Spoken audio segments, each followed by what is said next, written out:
बनारस शहर में लीजिए दुबई का मजा। दुबई थीम सिटी में बुर्ज खलीफा, एफिल टावर, लंदन बीच के साथ कई आकर्षक झूलों एवं तरह तरह की दुकानों के साथ स्वादिष्ट व्यंजनों का उठाइए लुत्फ। एचपी पेट्रोल पंप के पास दुर्गा कुंड, वाराणसी।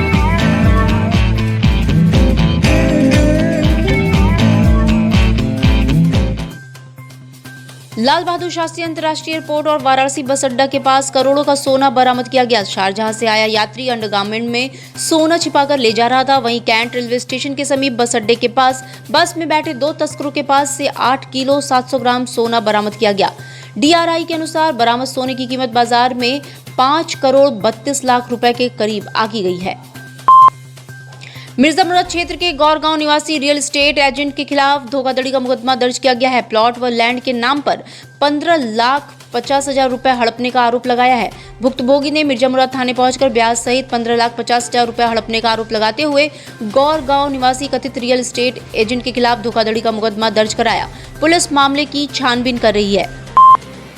काशी में गंगा का जलस्तर बढ़ने के साथ नाविकों को अपनी नाव गंगा को पार करने की अनुमति नहीं थी, साथ ही उस पार जाने पर रोक लगा दी गई थी। वहीं धीरे धीरे गंगा का जलस्तर अब कम हो गया है। जलस्तर कम होने के साथ नाविकों और जिला प्रशासन के बीच बैठक की गई, जिसमें निर्णय लिया गया और नाविकों को छूट दी गई कि अब अपनी नाव पर्यटकों को बैठाकर गंगा पार ले जा सकते हैं। कल दशाश्वमेध घाट पे जल पुलिस में हम लोगों की मीटिंग एक बैठक हुई थी, जिसमें कि हमारे कमिश्नर साहब थे और मतलब जल पुलिस के अधिकारी लोग थे। तो उस बैठक में हमें ये गाइडलाइन किया गया कि गंगा का जो उस पार का संचालन वो चालू हो जाए। और जो नया कल से एक गाइडलाइन और आया कि जो गंगा उस पार यात्री स्नान वगैरह करते तो उसके लिए नाव के सदस्य, नाव के मेंबर हैं, उन लोग को बताया गया कि जैसे कि उस साइड आप लोगों की जिम्मेदारी होती है लोगों को ले जाना और उसी तरीके से सुरक्षित ले आना।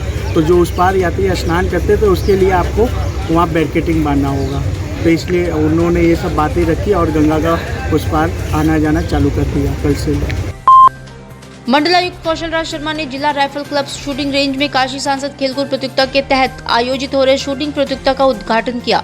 मंडलायुक्त ने बताया कि वाराणसी में शूटिंग रेंज के लिए उपकरणों की खरीद हेतु राज्य सरकार से बात की गई है, जिसको फरवरी से पहले उपलब्ध करा लिया जाएगा। सिगरा स्टेडियम में भी सेंटर ऑफ एक्सीलेंस के तहत 25 मीटर व 10 मीटर ट्रैप रेंज बनाया जा रहा है, जिसको मार्च तक चालू करा लिया जाएगा।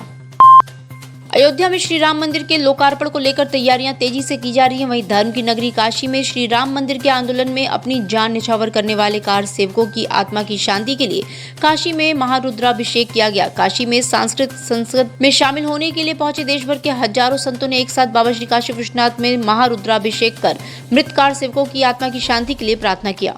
आज 2 नवंबर है। 1990 में आज ही के दिन निर्ममता पूर्वक कार सेवकों की हत्या की गई थी अयोध्या में।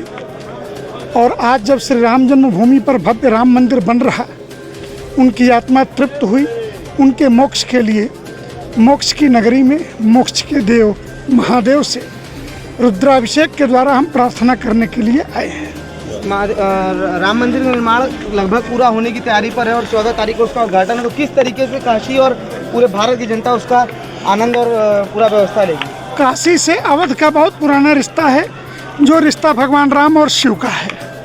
इसलिए पूरा देश इस 495 वर्षों के संघर्ष की सफलता को देखेगा।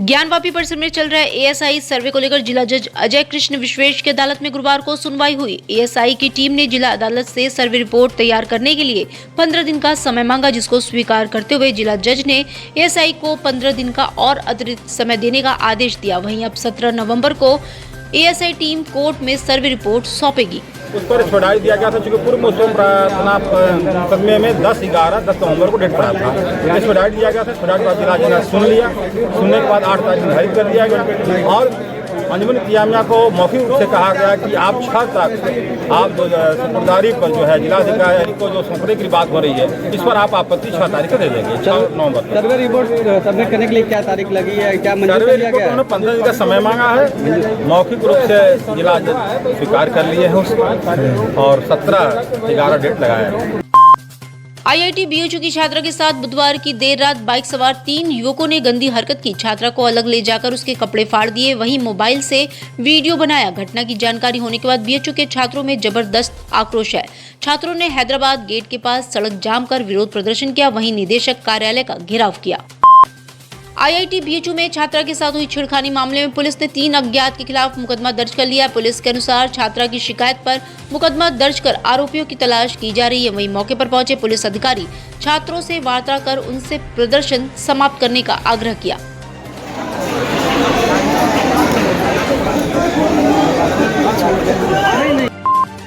आईआईटी बीएचयू में छात्रा के साथ हुई छेड़खानी के मामले में सियासत गर्मा गई है। कांग्रेस पार्टी के सबसे पहले इस मामले की निंदा करते हुए दोषियों पर कार्रवाई की मांग किया, तो वहीं प्रियंका गांधी सहित कांग्रेस प्रदेश अध्यक्ष और सपा के प्रवक्ता मनोज राय धूपचंडी ने निंदा व्यक्त करते हुए आरोपियों की जल्द गिरफ्तारी की मांग की।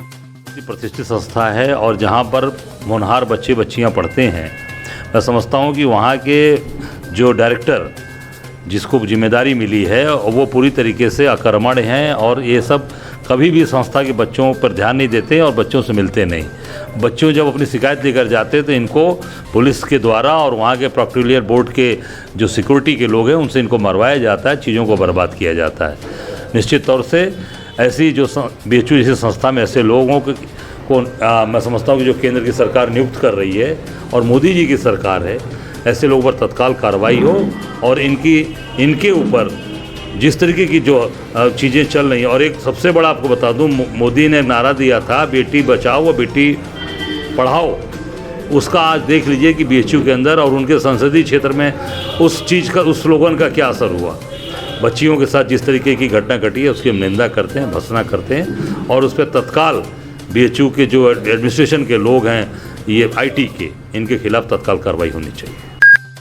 वाराणसी में एक दिवसीय यात्रा पर गुरुवार को उपराष्ट्रपति जगदीश धनखड़ ने दीनदयाल हस्तकला संकुल ट्रेड सेंटर में 91वें राष्ट्रीय कंपनी सचिव सम्मेलन का उद्घाटन किया। उपराष्ट्रपति मुख्य अतिथि के रूप में सम्मेलन को संबोधित किया। तत्पश्चात उपराष्ट्रपति धनखड़ काशी विश्वनाथ मंदिर गए और वहां दर्शन और पूजा अर्चना की तथा देश की खुशहाली के लिए कामना की। दर्शन पूजन के दौरान उत्तर प्रदेश की राज्यपाल आनंदीबेन पटेल एवं मंत्री रविंद्र जायसवाल भी उपस्थित रहे। देश के उपराष्ट्रपति महोदय काशी आए थे, बाबा का दर्शन किए, बड़ा अद्भुत हुए। उनके साथ साथ देश के करीब 500-550 महंत यहाँ आए हुए हैं और बाबा का अभिषेक कर रहे हैं और उनके एक अपने धार्मिक मान्यता है, एक कार्यक्रम संस्था है जो इसका आयोजन की है, इसमें भीड़ के लोग भी हैं। तो इस इनका भगवान को मनाना और अयोध्या के मंदिर के निर्माण के लिए का काम पूजा कर रहे हैं। वाराणसी में शुद्ध शाकाहारी भोजन के लिए सबसे विश्वसनीय नाम है उडुपी टू मुंबई रेस्टोरेंट। काशी विश्वनाथ धाम आने वाले श्रद्धालुओं के लिए यहाँ मिलती है शुद्ध शाकाहारी भोजन की सबसे उत्तम व्यवस्था। कृष्णा धाम और दशाश्वमेध घाट के पास साउथ इंडियन, महाराष्ट्रियन और नॉर्थ इंडियन खाने की सबसे उत्तम व्यवस्था। Udupi to Mumbai restaurant, Varanasi.